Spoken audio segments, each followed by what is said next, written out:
Hi guys, we're back to do another review. This is another KUIU product, the KUIU meat bags. This is a large one, and I'll just kind of go through some of the things that we liked about it, a few of the things that could be improved, and just what to expect from this. So far I've only taken this bag on a couple hunts, but the one that I want to talk about is we went to the Arctic for a muskox hunt, and as you can imagine, there's a lot of logistics going up there, coming back. But one of the big things we wanted to do was bring some of this muskox meat back, and chose to get a bunch of these KUIU meat bags.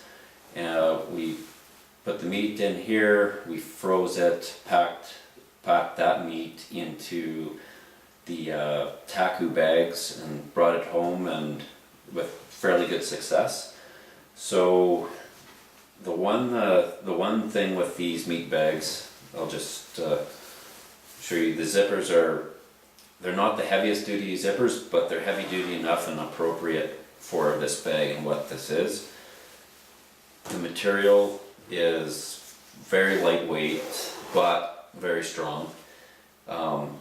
Fairly easy to clean. So what we did when I got home, these were obviously soaked in blood. So what I did was I put them into a pail with some OxiClean, let them soak for a few hours or overnight, I can't remember what it was, and then just threw them in the washing machine and washed it, and they came out really clean, so that worked great. So super easy to clean, very packable, very light, and for what they are, pretty good construction. The one thing that I did not like on this bag was, for all the sizes, regardless of small, medium, or large, they all have these same spindly little handles on them. And the thing I found was the handles were, on this larger bag, were definitely too small. So when you see it comes across the bottom here, now I'm not saying it can't hold the weight, but the problem was you always had to carry it two hands like this at all times. I made the mistake after I had the bag loaded about 2/3 full. I picked it up with one handle to kind of get it out of the way somewhere, and this seam ripped down the bag. This one's actually the bag that ripped, so my wife was able to re-sew it, but when we picked it up, it ripped. So you just have to be cognizant that if you go to lift this bag with any kind of load, you need both handles, pick it up properly. The other thing with this bag as well, on the large, the handles are, I'm going to say, probably a little too close to the center. They probably could stand to move out just a hair more to the edge, just because when you have the weight, just the way the handles are, it would help with the load distribution. If they were a little wider, and then the straps being a little wider as well, I found it to be kind of an awkward carry when this thing was full. I found this bag in particular, the large size, was best when it was about 80–85% full. Any more than that, it just seemed to the seams seemed to really want to explode and stretch out and whatnot. But about 85% full was about ideal on this. The one thing with these, though, they don't look like they would hold much, but they actually hold a significant amount of weight. When I packed these in the taku bag for the airport, I think we were only able to put 2 full ones into a taku bag, and that got us up to our like 75-pound weight limit.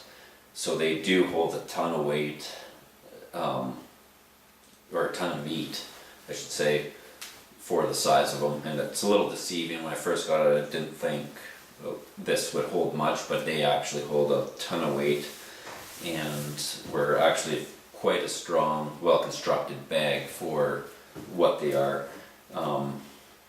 would not recommend planning on getting this bag and just carrying it around, like grabbing this, throwing it in the back of your truck, carrying it around and using it kind of like a duffel bag for hauling your meat around. I would definitely use this as a means of keeping your meat clean, and then putting it into a backpack or another some kind of other thing to carry your stuff around.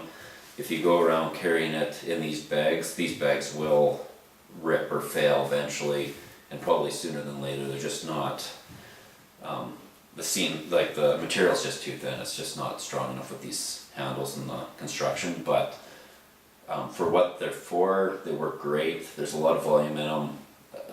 Definitely would recommend getting a set or something similar to them if you don't already have them, and put them in your backpack or your bag. It's just a great way to keep your meat clean and the leaves and dirt and twigs and all that stuff off of it. The other advantage of these two is because the material does leak, the blood from your meat will drip out, so it's not, you don't have your meat sitting in this pool of stagnant blood. It will drain, and that's very handy as well. Yeah, like I said, we did have this in the Arctic. They held up incredibly well for what they are, and I can't remember the price on these. I want to say they're $35 US or somewhere around that price. They were, my estimation, they are a little expensive for what they are, but there is a lot of work that goes into making the bag. But compared to, like, you can get a Taku for about $150, and to me that's a pretty superior bag for the price.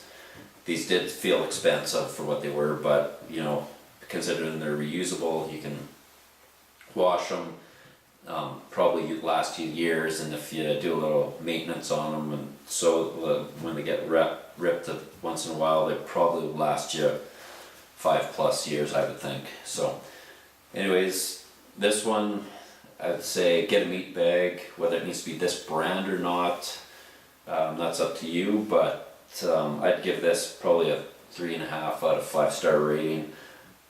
I was happy with it, I just don't know if I would buy it again. Yeah, anyways, we'll leave your comments below. If you have a meat bag like this or another brand, leave us your feedback, and we'd love to hear about it. So, like I said, 3.5 out of 5 stars, not critical to have, but definitely a nice lightweight option to keep your meat clean.